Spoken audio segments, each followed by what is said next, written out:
नमस्कार लाडक्या बहिणींनो, स्वागत आहे शेतकरी हप्ता या यूट्यूब चॅनलमध्ये। आज आपण जाणून घेणार आहोत की नोव्हेंबर महिन्याचा हप्ता कधी येणार आहे। आतापर्यंत कुठलाही जी.आर आलेला नाही।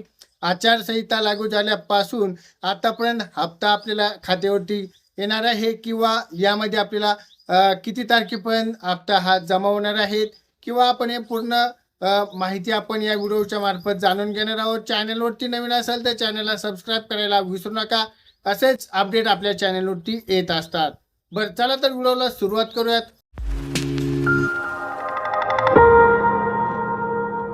तर आपण बघितलं असेल की आचारसंहिता चालू आहे आणि या हप्त्यामध्ये आपण हा हप्ता आपला पुढे ढकलला जाऊ शकतो का, यामध्ये कुठलाही त्यामध्ये हे नाही।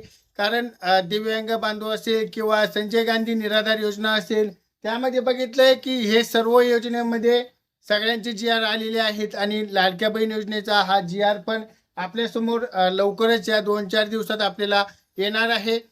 त्यामध्ये आपल्या जो आचारसंहिता आहे 20 तारखेपर्यंत आपल्याला त्यामध्ये पूर्ण हे झालेले आहे। त्यामध्ये आपले ज्या लवकरच जी.आर आपल्या समोर येणार आहे आणि जी.आर आल्यानंतर हा हप्ता आपल्या खात्यावरती पुढे जाऊ शकतो। यामध्ये विचारलं जात आहे की नोव्हेंबर महिन्याचा हप्ता आहे, तो नोव्हेंबर महिन्याचा हप्ता आपल्याला कधी येणार आहे।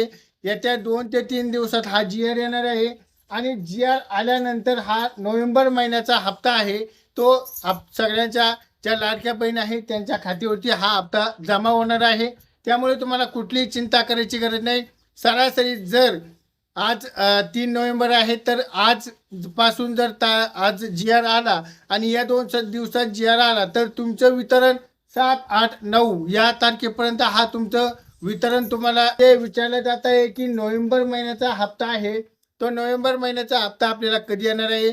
येत्या 2 ते 3 दिवसात हा जी.आर येणार आहे आणि जी.आर आल्यानंतर हा नोव्हेंबर महिन्याचा हप्ता आहे तो सगळ्यांच्या ज्या लाडक्या बहीण आहेत त्यांच्या खात्यावरती हा हप्ता जमा होणार आहे।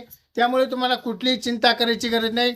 सरासरी जर आज 3 नोव्हेंबर आहे तर आजपासून जर आज जी.आर आला आणि या 2 दिवसात जी.आर आला तर तुमचं वितरण 7, 8, 9 या तारखेपर्यंत। विधवा महिलांसाठी एक महत्त्वाची बातमी आहे, त्यांच्यासाठी एक जे नवीन ऑप्शन आहे तो पर्याय येणार आहे की नाही।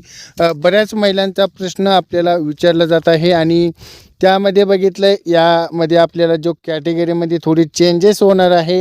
यामध्ये तुम्हाला तुमचं डेथ सर्टिफिकेट असेल किंवा विधवा महिलांसाठी जे डॉक्युमेंट लागतात ते डॉक्युमेंट आपल्या सर्व या मध्ये आपल्याला चेंजेस होऊन तुम्हाला लवकरच डॉक्युमेंट अपलोड करण्याचा पर्याय पण येऊ शकतो। त्यासाठी तुम्ही कुठलीही गडबड करू नका। तुम्हाला KYC असेल, KYC संदर्भात कुठली तुम्ही घाई गडबड करू नका। भेटूयात पुढच्या व्हिडिओमध्ये, तोपर्यंत धन्यवाद।